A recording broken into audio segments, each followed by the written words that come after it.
We zijn adviseur op de veiligheid. Dan kunnen we ook niet anders dan tot de conclusie komen, dit moet je vanuit veiligheid bezien niet doen.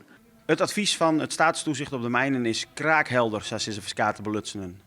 Als het alleen nog naar de veiligheid just, dan kan de minister net oors als de onvraag van de NAM voor de gaswinning bij Tenaat weigeren. En zij zijn echt de tafelsjoch gehoudende partij als het aankomt op het hand aan de kraan-principe. Dus als die op voorhand al zeggen dat net, ja, hoe gaat het dan aan als misschien de minister toch zei van Madol? Nou, dan moet zij tafelsjoch houden en zeggen we dan direct net. Doch is het oordeel van het staatstoezicht op de mijnen net bevoorst liedend. De minister heeft namelijk ook advies gekregen aan TNO en de Mijnraad over de gaswinning bij Tenaat. Mochten die adviezen dus onderling verschillen of daar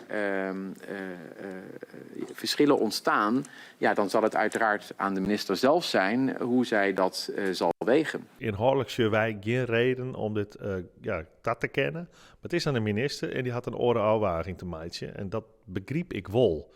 In een eerste reactie liet de NAM weten dat zij vinden dat ze aan alle betingsten van gaswinning voldoggen.